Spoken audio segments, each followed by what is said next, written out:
vez en cuando la vida toma conmigo café. Y está tan 4:07 de la tarde, Joan Manuel Serrat canta esta canción, De vez en cuando la vida, que es un auténtico pellizco y con la que vamos a iniciar nuestra conversación con la persona luminosa de este jueves 16 de enero, el escritor Santiago Gil, que ya nos acompaña. Santiago, bienvenido, buenas tardes. Buenas tardes, encantado. Gracias por venir. Y de estar en Gente Luminosa. Serrat, De vez en cuando la vida, ¿por qué has elegido esta canción? Podía haber elegido muchísimas canciones de Serrat. Para mí Serrat fue un referente en su día, porque un poco resume con el paso del tiempo la historia de la vida, ¿no? La vida tiene eso, te sube, te baja, te encarama a los grandes miradores, te deja luego en el subsuelo, y uno tiene que aprender a jugar ese juego de la vida y a saber que todo pasa siempre de vez en cuando, ¿no? Que nada permanece, ni lo bueno ni lo malo, ¿no? Disfrutar enormemente de lo bueno y aprender de lo malo y saber que todo de vez en cuando. Aunque uno cuando está en medio o inmerso en esa noria lo olvida, ¿no? Y piensa que lo que está viviendo, sobre todo igual lo malo, parece que es un para siempre, ¿no? ¿Cómo pesa esa losa? Sí, lo que pasa es que la vida, a medida que va sumando años, va relativizando cada vez más esas situaciones, digamos, de mala suerte o no tan óptimas en la vida, ¿no? Y vas aprendiendo eso. Y también en los momentos en que estás arriba, en que te va todo muy bien, aprendes a disfrutarlo, pero con esa mesura necesaria también. Quiero decir, con esa intención de que dure mucho y de que no sea solo un fuego de artificio, ¿no? De que haya lumbre siempre en la felicidad. Yo creo que es un objetivo de la vida. Yo creo que al final, a mí lo que me han enseñado los años es a intentar estar sereno, estar bien, estar en paz, estar luminoso siempre que pueda. Eso es la conciencia, ¿no? Tener conciencia en ese momento que uno vive. Claro. Y cuando sobre todo también uno está en ese momento eufórico en el que todas las cosas van bien, no desconectarse nunca del suelo, de las raíces, tener ese cable a tierra, ¿no? Que te recuerda que eso también es un de vez en cuando. Sí, sabes que, por ejemplo, cuando los grandes generales romanos entraban en Roma triunfantes, y estaba todo el mundo en las calles y les saludaban, sabes que le ponían al lado a alguien diciéndole eres mortal, eres mortal, eres mortal, para que no se volviera loco. Los riesgos, sobre todo en el mundo del arte, en el mundo, en este caso de la literatura, los riesgos son, digamos que hay más riesgos fíjate que paradójico, que oxímoron, ¿no? Hay más riesgo en la subida que en la bajada, ¿no? En la bajada se aprende, uno tira lo que hace, aprende de los errores, vuelve a rehacer, vuelves a escribir. En la subida te puedes convertir en un pavitonto, puedes creerte lo que no eres en un momento determinado y perder la dimensión del aprendizaje y del aprendizaje diario, ¿no? Porque nunca puedes dar por hecho que lo que has conseguido lo vas a conseguir mañana. Eternos aprendices, siempre. Es que de los fracasos uno sí se recupera. Solo se aprende de los fracasos o del dolor. Ya sé que parece esto un martirilogio, ¿no? Pero también te lo enseña el paso del tiempo, ¿no?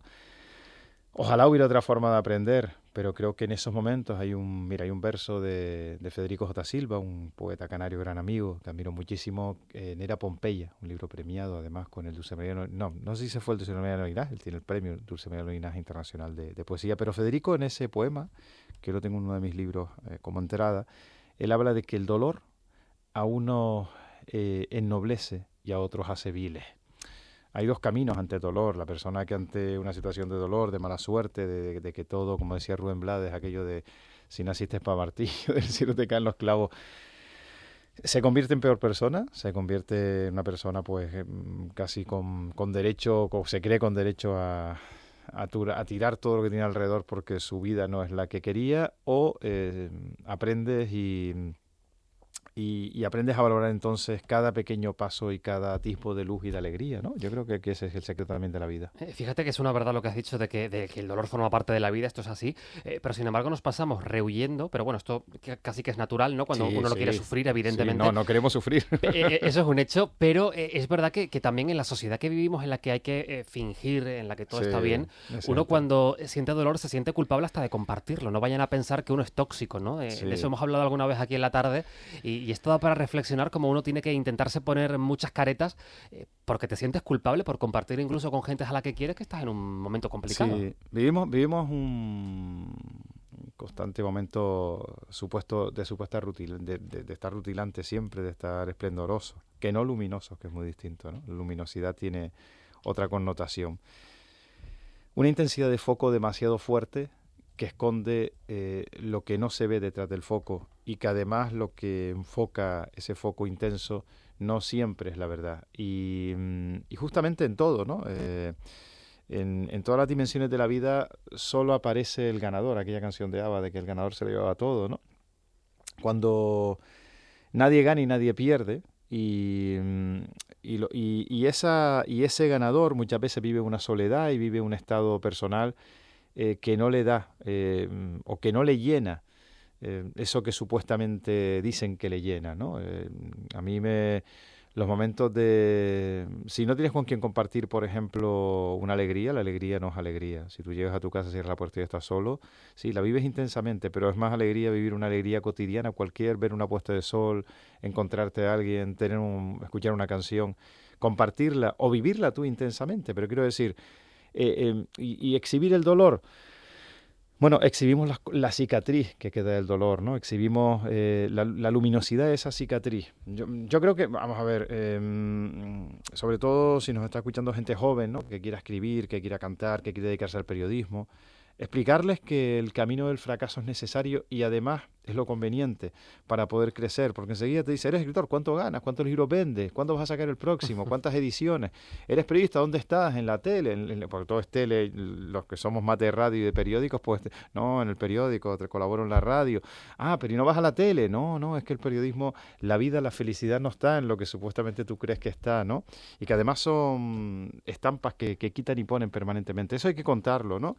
Y decir que el trabajo siempre es en silencio, el trabajo siempre es un ejercicio de compromiso personal con lo que uno quiere y que al foco te asomas de vez en cuando, no queda más remedio, cuando publicas un libro, cuando tienes alguna promoción, pero tienes que saber siempre recoger velas y volver a tu soledad para seguir creciendo. Si te quedas en el foco siempre, te ciegas y no caminas y cuando pasan 10, 15 años no has hecho absolutamente nada. Es menos glamuroso, no se cuenta tanto tampoco en redes sociales, pero es verdad que es la otra parte, ¿no? de este mundo. Santiago, eres escritor, periodista, articulista. Hablabas del dolor, hablaba de esas emociones que hay que transitar, de esos momentos que hay que vivir, que forman parte de la vida misma. El hecho de escribirlo te hace tomarlo de otra manera, te coloca en otra perspectiva. De hecho, muchos psicólogos, por ejemplo, recomiendan escribir para tomarlo por lo que uno está viviendo, que considera que es lo más terrible del mundo, y quizá lo sea. Lo está contando, lo escribe, y a partir de ahí se inicia un proceso de tomar perspectiva, ¿no? Eso también, tú que lo haces de manera profesional, ¿percibes que te ayuda o ya se convierte en algo rutinario dentro de esa profesión? No puede ser rutinario porque entonces no habría emoción en lo que escribes, ¿no? Si no transformas cualquier sensación, cualquier sentimiento, cualquier emoción en literatura, ¿no? Entonces, evidentemente, cuando uno a veces está perdido, la palabra escrita te ayuda a, como dices, a buscar esa luz. Esa luz que Faulkner decía que cuando escribimos encendemos, es como encender un fósforo en la oscuridad, pero no para ver más la luz, para ver más la oscuridad, para tener más perspectiva absolutamente de la vida, ¿no? Porque mi teoría siempre es que escribimos y vamos a escribir, vamos a leer siempre, hasta el momento que nos digan de dónde venimos y a dónde vamos. Cualquiera que quiera vivir la vida y que se engañe diciendo que, bueno, es que no, a mí no me... No. Ni de dónde venimos ni de dónde vamos implica que hay momentos bastante, ¿cómo diría? Bastante sin respuesta en la vida, ¿no? Bastante, iba a decir turbios, opacos, pero no, porque luego escribes y se conecta absolutamente todo y te das cuenta que todo lo que has vivido era necesario y era para algo. Pero eso solo lo descubres cuando escribes. Cada vez hay más gente que escribe, cada vez hay más gente animándose a escribir. Yo imparto talleres literarios, imparto talleres, por ejemplo, en la cárcel, ¿no? Y entonces en la cárcel, en la prisión, los presos te dicen, no, Santiago, es que hasta que no lo he escrito, no era consciente de lo que me pasaba, de lo que había vivido, de todas las conexiones. Y es un camino también de resiliencia y sobre todo para empezar de nuevo, para empezar de cero cada día, ¿no? El escribir lo que te pasa, porque eso está relacionado con situaciones que tú no conoces si no las cuentas como si fueras otro, en muchos casos, ¿no? El espejo, ¿no? Si te ciegas Además, curiosamente nosotros escribimos, yo suelo escribir, digamos, las historias más terribles, un poco más trágicas, más dolorosas, en momentos de alegría y de equilibrio personal. y en los momentos menos alegres tiendo a escribir comedia, tiendo a escribir cómico, tiendo a escribir más con ironía. Es una forma de cauterizar, de curarte en ambos casos, ¿no? Pero sobre todo de conocerte a ti mismo, que es al final de lo que se trata, para eso estamos aquí. Santiago, en esos talleres, por ejemplo, que impartes muchos talleres de escritura para acercar la escritura como una herramienta también, ¿no? Para la vida, en definitiva, a veces da la sensación que para que uno, cuando uno va a ponerse a escribir, lo hace por primera vez, quiere hacerlo bonito, quiere contar lo que esperan que la otra persona lea. ¿Hay un salto, una barrera que hay que romper para escribir con absoluta honestidad? Yo como alumno de ese taller que imparte Santiago, escribir lo que yo necesito contar y no lo que quiero que tú leas o que pienses que si no estoy escribiendo. Si no se rompe esa barrera, seríamos exactamente igual que la inteligencia artificial cuando escribimos. La diferencia nuestra es que tenemos un alma incorpórea, etérea, indemostrable, y solo podemos manifestar ese alma a través del arte. Es la puerta, digamos, cuántica que te acerca a algo que tenemos dentro y que aparece cuando nos cruzamos con una melodía, con un cuadro, con un libro. Lo hacemos nuestro y si tú no has dado ese paso, si tú no has escrito en ese vuelo alto, es imposible que le pidas a alguien que vibre en tu vuelo alto. Harás juegos de manos, escribirás maravillosamente, sintácticamente, gramaticalmente, tendrás todo, pero no tienes lo más importante, que es eso que no se puede contar, que es el duende de los gitanos, ¿no? Eso que aparece, yo no creo para nada en la inspiración, creo en el trabajo. Mi vida siempre ha sido una vida de trabajo, pero está claro que en medio de ese trabajo, de vez en cuando te aparece esa frase, esa conexión, ese diamante, ¿no?, que hace que te enganches siempre a la escritura. Y solo llegas a través de la lectura. O sea, uno aprende a buscar mirando o acercándose a lo que hicieron otras personas antes que nosotros, ¿no?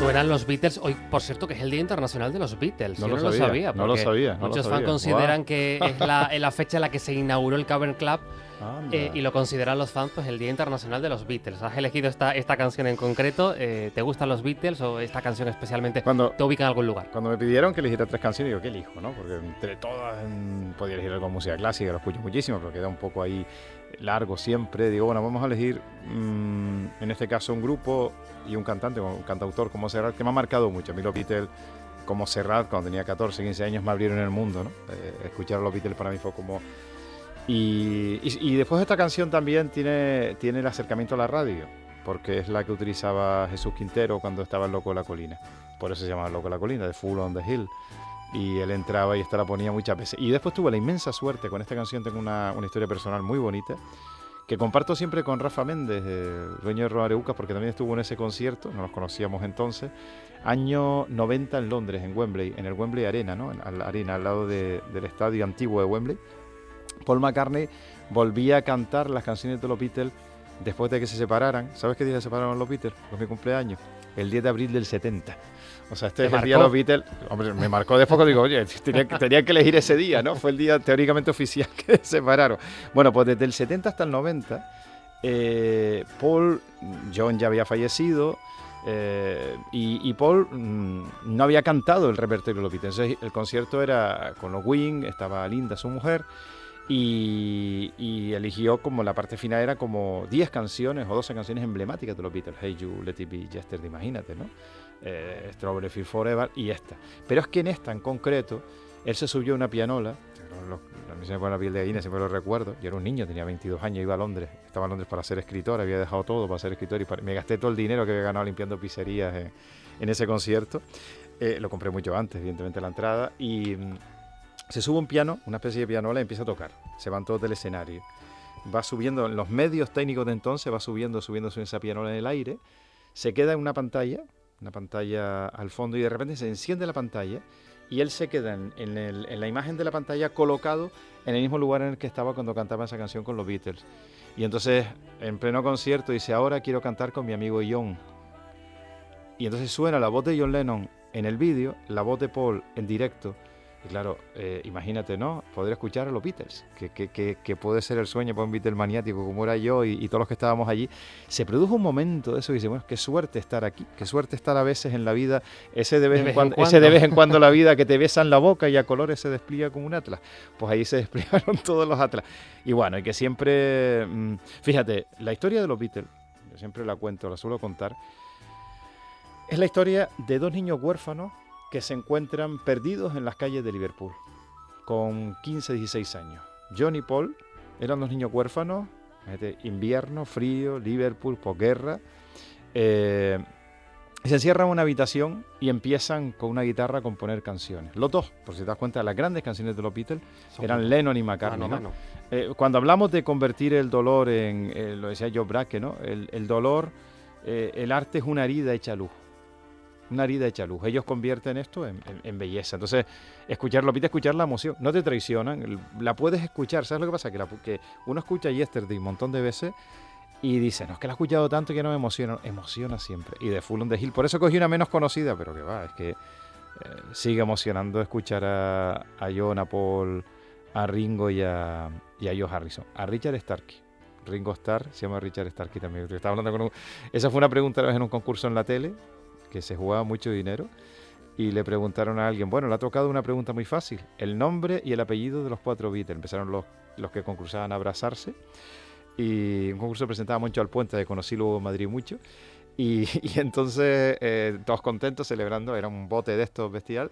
Dice, bueno, facilísimo, John Lennon, Paul McCartney, George Harrison y Ringo Starr. ¡Pum! Sale el botón rojo. El hombre se queda, la gente se queda tal, porque Ringo Starr es su nombre artístico. Él se llama Richard Starkey.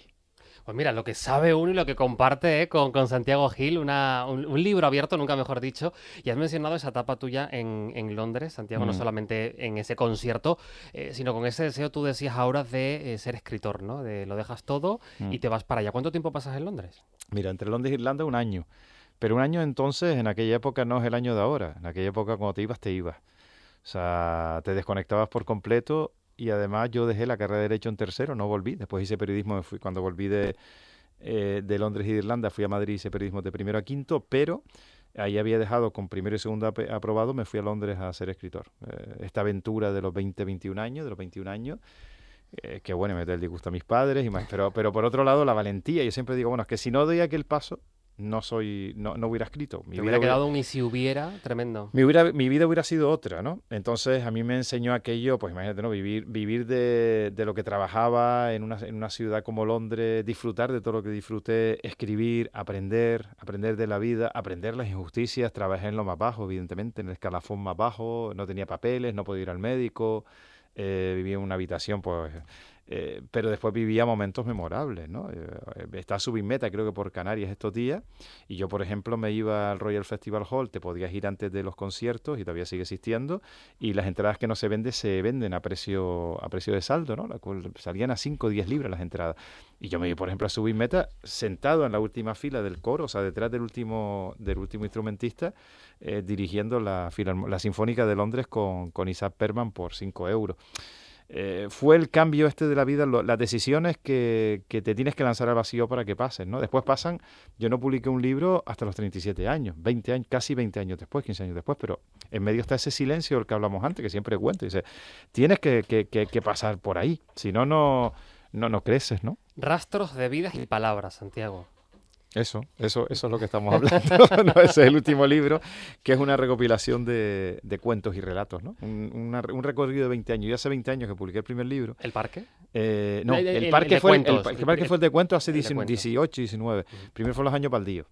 Y entonces ahí, la verdad es que yo pensaba sacar novelas, saldrá el año que viene y el editor literario, Victoriano Santana Sanjurjo, Santiago, pero ¿por qué no sacas cuentos, no sacas hace un montón? Y empecé a buscar cuentos inéditos, algunos editados, y armamos un libro del que me siento muy contento porque hay de todo, ¿no? Porque cuando vas a una novela y dices que leí a Santiago Gil es triste, leí a Santiago Gil es muy, muy irónico, leí ahí soy triste, soy alegre, soy irónico, soy muy pro Unión Deportiva Las Palmas, porque hay como 3 relatos de Unión Deportiva Las Palmas, hay de todo, ¿no? Entonces es un juego de más de 50 relatos que te permite la tranquilidad de tener un poco un pequeño universo donde la gente te rastrea las vidas y las palabras. ¿En algún momento vives con la presión de publicar?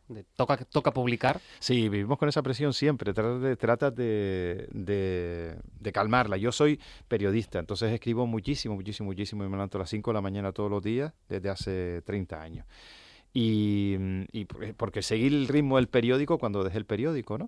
Entonces tengo siempre 4 o 5 novelas inéditas que las dejo ahí, las cojo, y entonces vivo con esa tranquilidad. 4 o 5. Sí, más. En nevera. Y más, sí, más que no van a salir.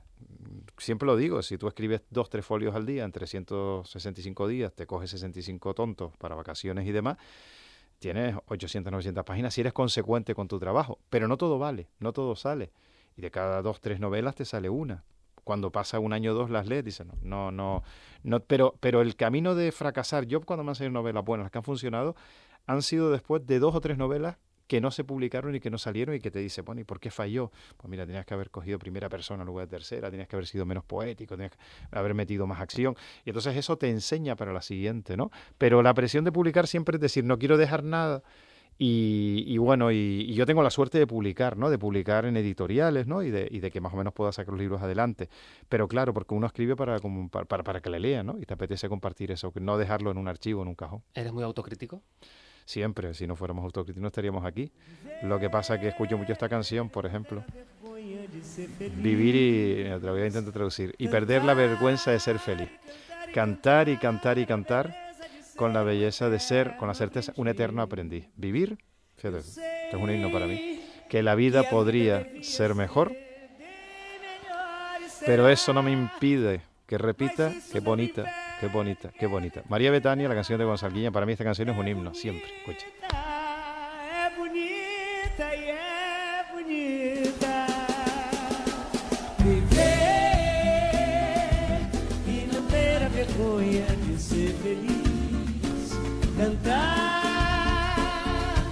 a beleza de ser eterno aprendiz. Eu sei que a vida devia ser bem melhor e será. No la conocía, menudo regalo. A mí es un himno, es mi canción. Si me diera una sola canción, elegiría esta. Es un himno, esta de María Betania. Y María Betania, esa es la interpretación esta. Hay un vídeo maravilloso, búscalo, maravilloso. A vida que é, diga lá meu irmão, ela é a batida de coração. A batida de un corazón. Ela é uma doce ilusão. Soñador. Vamos a llegar enseguida a las 4:30 de la tarde. Estamos conversando con Santiago Gil, es nuestra persona luminosa hoy. Santiago, te voy a presentar a nuestra compañera Andrea Pérez. Hola Andrea, ¿cómo estás? Buenas tardes. Hola, ¿qué tal? Hola. Porque Hola, Santiago, nuestra compañera, somete siempre a nuestros invitados a un test diferente para conocerlos de otra manera. Vamos allá. Te cuento, Santiago. Son preguntitas que tienen que ser respondidas de manera breve, dentro de lo que podamos y, bueno, podemos matizar. Vamos allá. ¿Estás preparado? Venga. Rastros de vida y palabra. Defínelo en 2 palabras. Literatura y tiempo. ¿Eres más de escribir a primera hora de la mañana o en plena madrugada? Siempre primero de la mañana. Que estás más fresco. ¿Cuál fue el primer texto que recuerdas escribir? ¿Y por qué lo escribiste? Literario, con sentido literario, pues evidentemente una carta de amor, un poema de amor. Adolescente, joven. ¿Qué animal serías y por qué? Amo los perros, he tenido 2 aventuras con 2 perros de 14 años y por su nobleza, por su lealtad, pero últimamente convivo con un gato y con una gata y me está enseñando tanto más que los perros. Soy más gato que perro, fíjate. Te lo voy a preguntar, giro, pero menudo giro. Esto no lo esperábamos. Pues mira, ahora ya las preguntas no te las voy a hacer yo, te las va a hacer el ChatGPT. Uah. ¿Cómo te llevas tú, Santi, con la inteligencia artificial? La he trabajado para cursos de comunicación y para proyectos de comunicación. Es un mundo que sorprende, lo he dado en mis talleres. Puedo decir que es quien mejor he definido cómo escribo. Porque ha cogido de todas partes, sí. Si me lo pasaron un día, digo, ¿pero esto qué es? Dice, lo que pone el ChatGPT. Pero después también el ChatGPT tiene muchísima desinformación que puedes meter ahí dentro. Y entonces te pone a aparecer pues las maldades cotidianas de los seres humanos que pueden destrozar por completo. Por eso tenemos que defender siempre el periodismo, no el ChatGPT, la literatura y no el ChatGPT.